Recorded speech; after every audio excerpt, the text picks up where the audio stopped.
아멘. 할렐루야. 오후 예배 나오신 우리 모든 성도님들에게 주님의 평강이 가득하기를 축복합니다. 오늘 말씀의 제목은 사도신경입니다. 이 시간에 우리가 하이델베르그 요리문답 23문에서 25문까지의 문답을 통해서 사도신경에 대해서 간략하게 우리가 한번 좀 살펴보려고 합니다. 자, 23문에서 이렇게 질문합니다. 신앙 고백의 각 강들은 무엇을 말하고 있습니까? 이 질문은 그 각 강마다 매 줄마다 그 의미가 뭐냐라는 그런 의미이기보다 전체적인 어떤 그런 사도신경을 우리가 다 알고 있는가, 교회 성도들이 사도신경을 잘 외우고 있는가에 대한 그런 질문이에요. 자, 한번 외워볼까요? 준비. 안 보여줘도 되겠죠? 안 보여줘도 되겠죠? 준비 시작.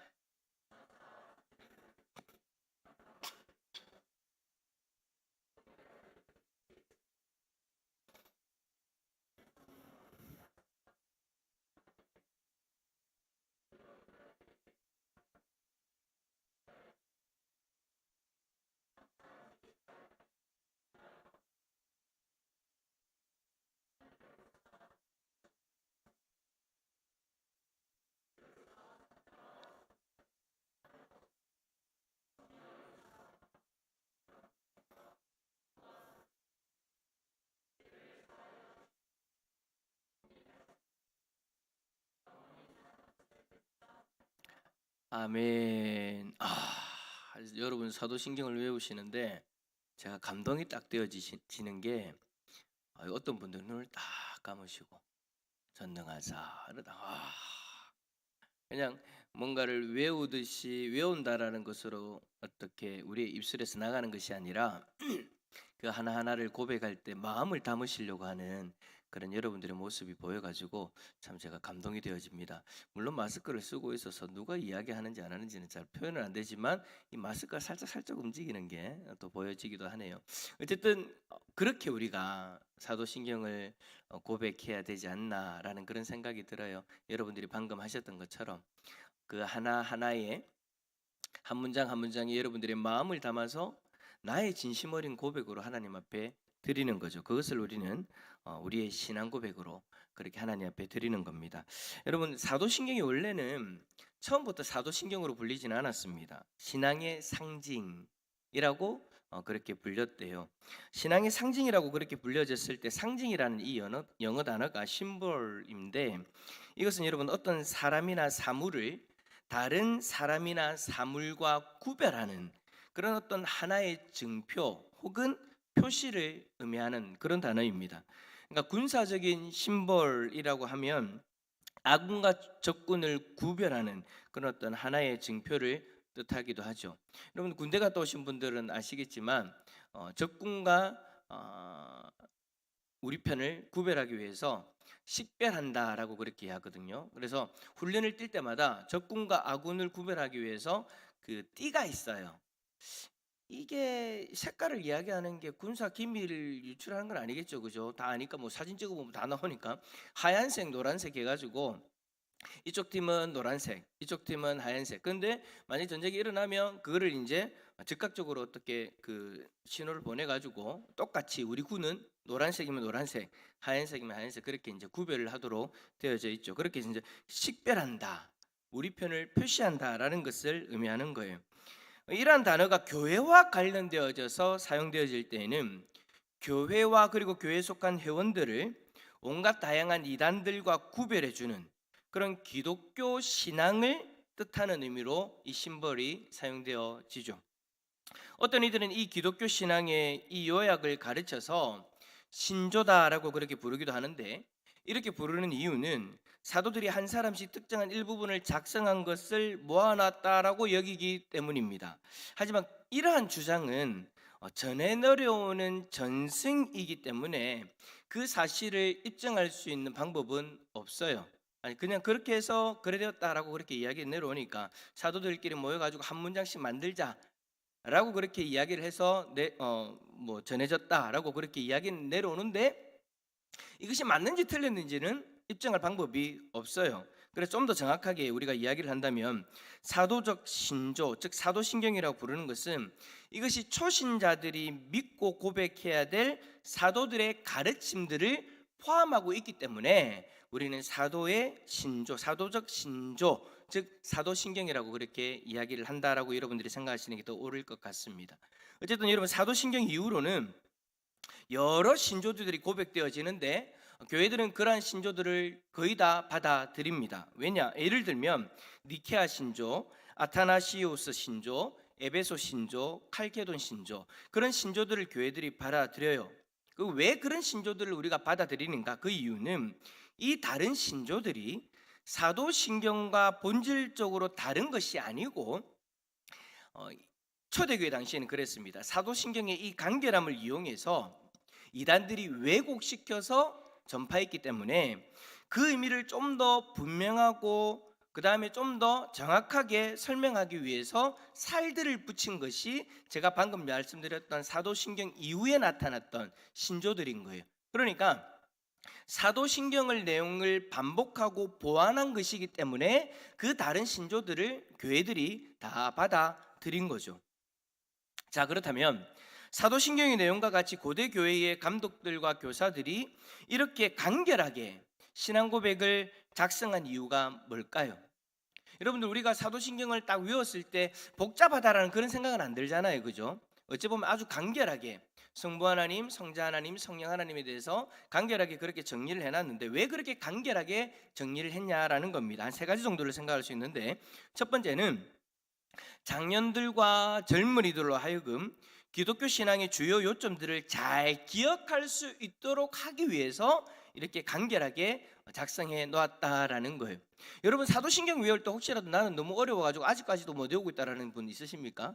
없잖아요, 그죠? 저도 뭐 머리가 그렇게 좋은 건 아니지만, 나쁜 건 아니지만, 사도신경을 딱 들었을 때 외우라고 해가지고 테스트 할 때 그렇게 별 어렵지 않게 그렇게 테스트에 통과를 했어요. 뭐 어느 때 테스트를 하죠? 사도신경? 언제 외우죠? 교회 딱 저를 처음 들어왔을 때 언제 외우죠? 여러분들 언제 외우셨나요? 학습 세례 받을 때 주기도문 외워야 돼, 사도신경 외워야 돼 해가지고 그때 안 외우셨어요? 외웠잖아요, 그죠? 물론 요즘에는 아이들이 하도 안 외워가지고 나중에 외워야 된다고 그렇게 지나가긴 하긴 하는데, 어쨌든 그렇게 외우라고 이야기를 할 수 있을 정도로 간결해요. 그러니까 나이가 많든 적든 쉽게 이 기독교 신앙의 핵심을 외울 수 있도록 하기 위해서 간결하게 이런 신앙 고백을 만들었다라고 그렇게 보기도 하고요. 두 번째로는 처음 만들어졌을 그때나 지금이나 그리고 앞으로도 신자들이 이단들과 또는 불신자들과 구별되는 특정한 표지를 갖도록 하기 위해서, 너무 복잡하면 그렇게 구별하는 힘들이 약해지니까 간단하게 정리해놓고 그 간단한 것만 가지고도 구별할 수 있도록 해놓았다라는 거죠. 요즘 여러분 보세요, 이단들을 구별할 때 사도신경 여러분 너무나도 중요합니다.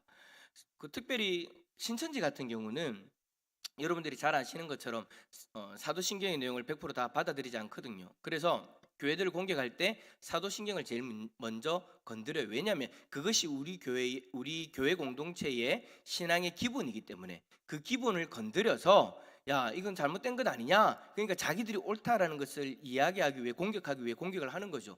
그런 공격들을 할 때 우리가 사도신경을 통해서 고백하는 그 내용과 다르구나 라는 것을 쉽게 발견하고 이단들을 구별할 수 있기 때문에 그렇게 쉽게 정리를 해놨다라고 그렇게 이야기를 하고, 또 세 번째는 짧고 간결하기 때문에 모든 사람들이 이해할 수 있는 그런 영원한 규범을 만들기 원해서 그렇게 간단하게 한 거예요. 그것으로 성경에 관한 모든 교리와 해석들을 구별할 수 있고, 또 이단 앞에서 이야기했던 것처럼 이단의 주장들을 배격할 수 있는 거죠. 자, 그렇다면 다른 신앙 고백들도 있는데 왜 사도신경은 그 권위가 더 월등한 것으로 받아들이는 건가? 첫 번째는 사도신경의 그 언어가 성경 자체의 언어로 표현됐다는 점 때문입니다. 그러니까 사도신경이 가장 권위 있는 고백으로, 교회의 어떤 신앙 고백으로 되어질 수 있는 것은 사도신경에 사용한 단어들이 어디에서 사용한 단어들이라고요? 성경에서 사용하는 그 단어들을 그대로 옮겨놓은 것들이 많기 때문에 그런 거예요. 두 번째는 시기가 가장 오래되었기 때문에. 사도신경은 사도들 혹은 그의 제자들이나 청취자들이 전해져서 오늘날까지 이르는 가장 오래된 고백인 거죠. 세 번째는 온 교회의 동의로 작성되어 온 기타 다른 신조들의 모체가 되어진다라는 점.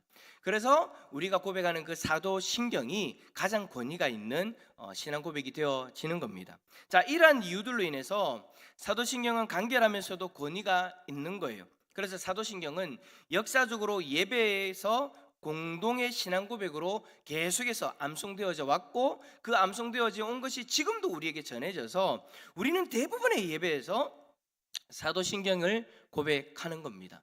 사도신경을 고백함으로 인해서 그거죠. 하나님, 우리는 이런 신앙을 가지고 있습니다.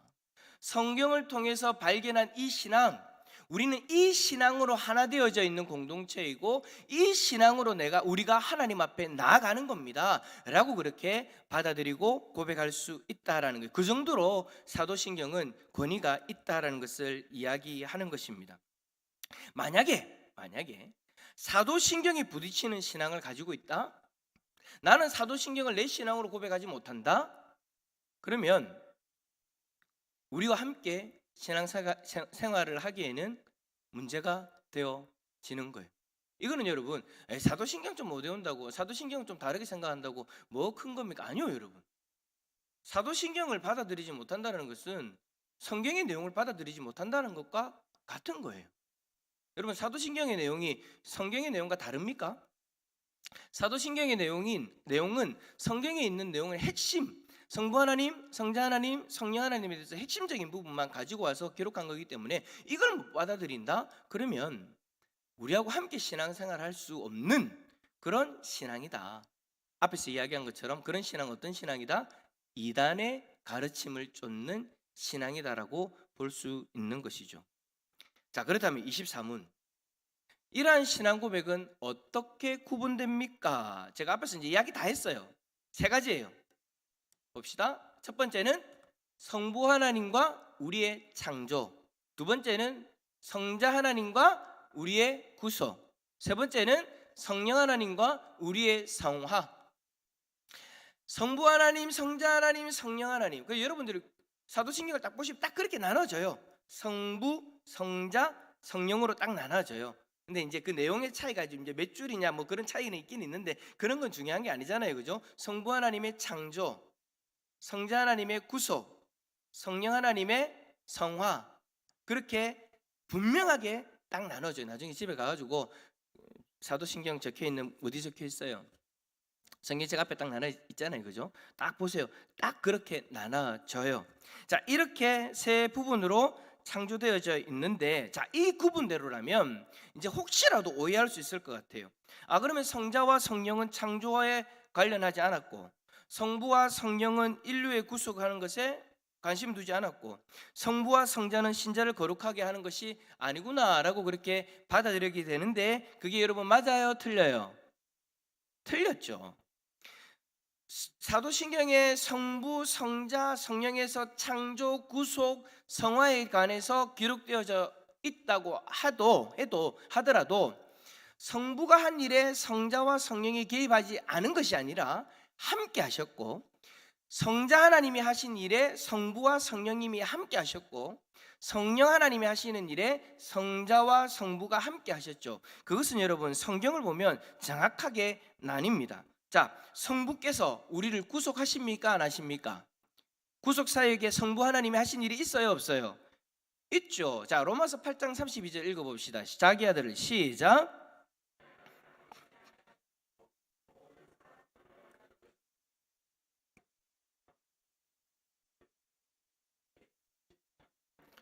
아멘. 자, 성자 하나님 예수님이 우리를 위하여 구속하는 그 사역 가운데에 성부 하나님은 뭘 하셨다라고 이야기해요? 자기 아들을 아끼지 아니하시고 우리에게 그를 내어 주셨다라는 거예요.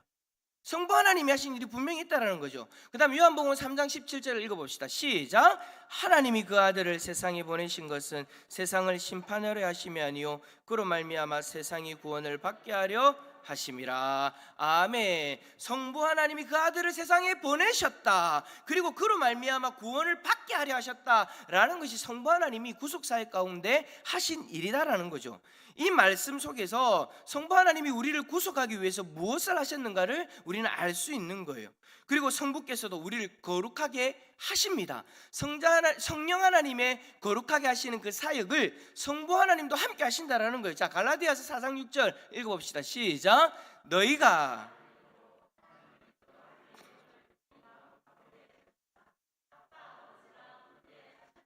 아멘. 우리를 거룩하게 하시는 그 성화의 사역을 하시는 성령 하나님을 누가 보내주셨다고요? 성부 하나님이 보내주셨다. 하나님이 그 아들의 영을 우리 마음 가운데 보내사 성부 하나님이 그렇게 보내셨다는 거죠. 자, 그 다음에 데살로니가 전 집사님 마우스가 딴 데가 있는 것 같은데 넘겨주세요. 집사님, 이장 집사님. 그렇죠. 자, 데살로니가 전서, 자 5장 23절 읽어봅시다. 시작.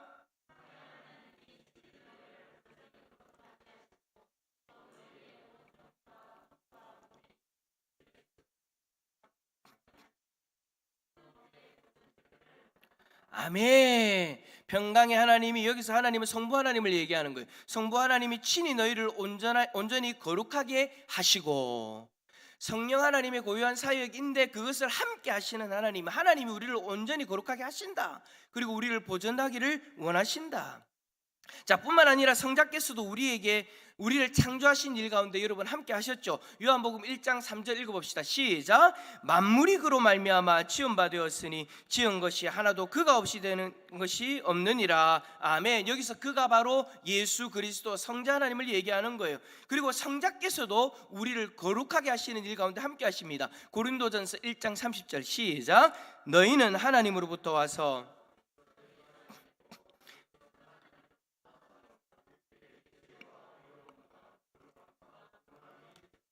아멘. 자, 예수 그리스도가 하나님으로부터 나와서 우리에게 지혜와 의로움과 거룩함과 구원함이 되셨으니, 거룩함과 구원함이 되셨으니, 예수 그리스도가 우리를 위해서 하신 그 일이 우리를 거룩하게 하시는 그 일이라는 것을 이야기하는 거예요. 자, 성령님도 마찬가지예요. 자, 성령 하나님이 천지 창조 가운데 함께 하셨습니까? 안 하셨습니까? 여러분 다 알죠. 창세기 1장 2절 읽어봅시다. 시작. 땅이 혼돈하고 공허하며 흑암이 깊고 위에 있고 하나님의 영은 수면 위에 운행하시니라. 아멘. 성령께서는 우리를 거룩하게 하시는 그 일들을 하시지만 그 외에도 창조하시는 그 일 가운데 함께 하셨다. 거기다가 우리를 구원하시는 그 구속사역 가운데에서는 성령 하나님이 각자의 심령에 적용하시는 그 일들을 하시잖아요.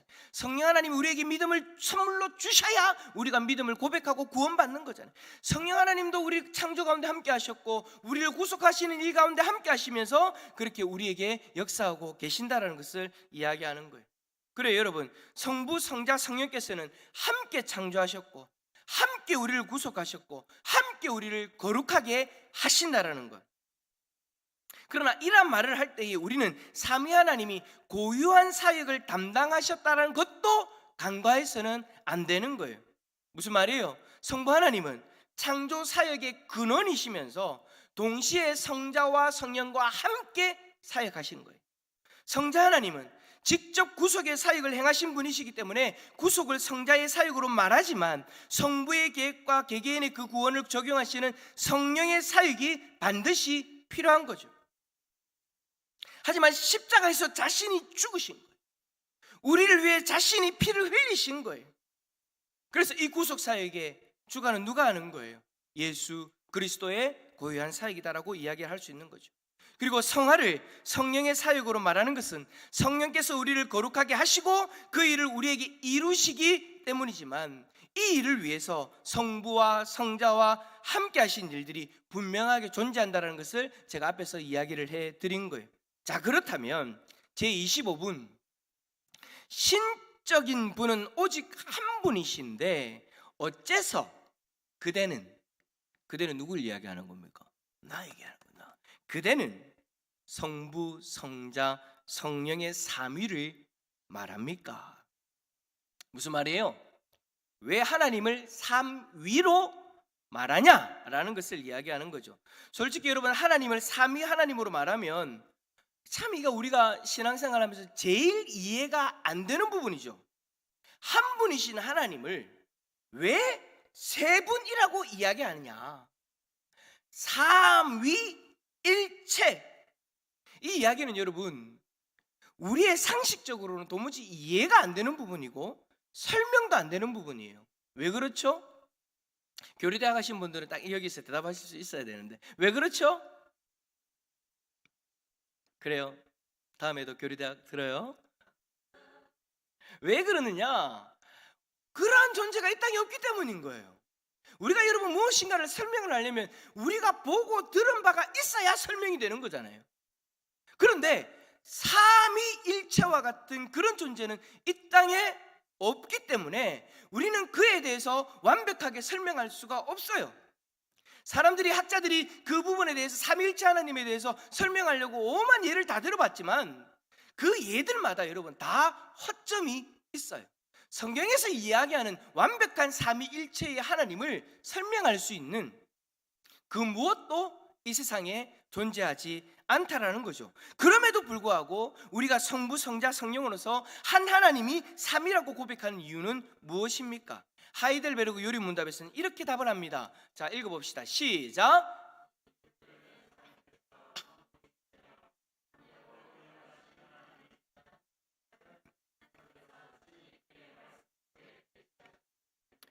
아멘.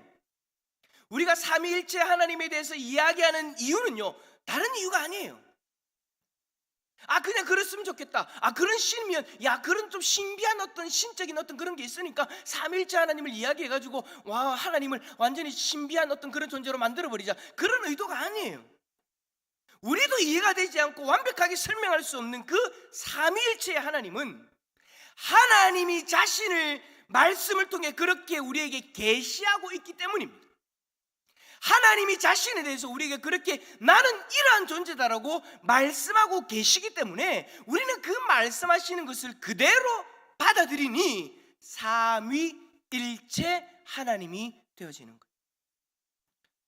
여러 말씀을 통해서 우리는 삼위일체 하나님에 대해서 이야기할 수 있겠지만 한 사건에서 삼위의 하나님이 함께 등장하는 본문의 말씀이 있죠.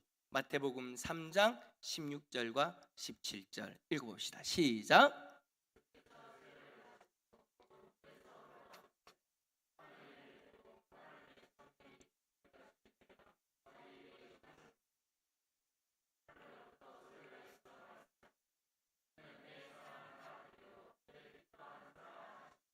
아멘. 예수님이 세례 요한으로부터 세례를 받으실 때에 삼위 하나님이 그 자리에 함께 하십니다. 성부 하나님은 예수 그리스도가 자신의 아들이다라고 그렇게 말씀하고 계시고, 성령 하나님께서는 예수님의 그 가운데 임하시고 있는 거예요. 이 일을 통해서 우리는 삼위 하나님이 각각 존재하는 하나님이다라는 것을 알 수 있고, 그러면서 여러 성경 말씀들을 통해서 그 세 분의 하나님이 한 분 하나님이시다는 것을 우리는 믿고 깨닫게 되어지는 거죠. 그런데 참 신기한 것은 뭔지 압니까? 우리가 도무지 상식적으로 이해가 되지 않는 삼위일체의 그 하나님, 무엇으로도 100% 완벽하게 설명할 수 없는 그 신비한 삼위일체의 하나님을 성경에서 말씀하고 성경에서 우리에게 보여준다고 우리가 믿고 있다라는 거예요. 이게 여러분 참 신기한 일입니다. 그리고 매번 예배를 드릴 때마다 우리는 이것에 대해서 1.1핵도 의심하지 않고 우리의 신앙의 고백입니다 라고 그렇게 하면서 매번의 예배 때마다 하나님 앞에 고백하고 있는 거예요. 전능하사 천지를 만드신 하나님 아버지를 내가 믿사오며 그 외아들 우리 주 예수 그리스도를 예수 그리스도가 왜 하나님이야? 라고 의심한 적 있으십니까? 사도신경을 고백하면서 이 부분은 아닌데? 라고 의심하신 적이 있으세요? 없잖아요, 그죠? 우리는 오늘의 낮 예배 때에도 마찬가지로 사도신경을 하나님 앞에 고백했어요. 하나님, 우리의 신앙입니다. 제가 그러잖아요. 우리의 신앙을 고백합니다라고 이야기하잖아요. 우리의 신앙을 고백합니다라고 이야기를 할 때 여러분들은 사도신경을 통해서 삼위 하나님을 함께 고백합니다. 의심하지도 않고 나의 믿음으로 고백합니다. 그게 여러분 신기하다라는 거예요. 여러분에게는 지금 이 말이 별로 의미 없이 다가올 수도 있어요. 뭐가 신기합니까? 우리 하나님에 대해서 고백하는데. 여러분, 믿지 않는 사람들이 볼 때에는 신기한 거예요. 야, 저거를 어떻게 믿노? 한 분 하나님인데 삼위의 하나님을 어떻게 저렇게 고백하지? 저런 존재가 어디 있어? 라고 그렇게 이야기할 수 있는 신기한 일이다라는 거예요. 이것을 여러분 뭘 통해 알 수 있어요? 우리가 예수님 믿기 전에 생각해 보면 되죠.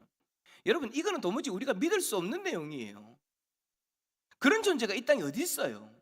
세상 천지를 찾아보십시오. 삼위일체다. 그런 존재는 여러분 없습니다. 그런데도 우리는 하나님을 그렇게 믿고 있어요. 이게 여러분 기적인 거죠. 이게 여러분 우리가 지금 은혜를 받았다라는 증거입니다. 무슨 은혜입니까? 믿음을 선물로 받아 삼위일체 하나님을 나의 하나님으로 고백할 수 있는 그 은혜, 그 은혜를 저와 여러분들이 받았기 때문에 그 기적이 도무지 이질감 없이 나의 것으로 받아들여지고 나의 삶 가운데 믿음으로 고백되어진 거죠. 하나님이 우리에게 그런 은혜를 베풀어 주지 않았다면 우리는 삼일체 하나님을 말도 안 된다고, 사도신경의 내용이 말도 안 된다고 여전히 그렇게 생각하고 있을 거예요.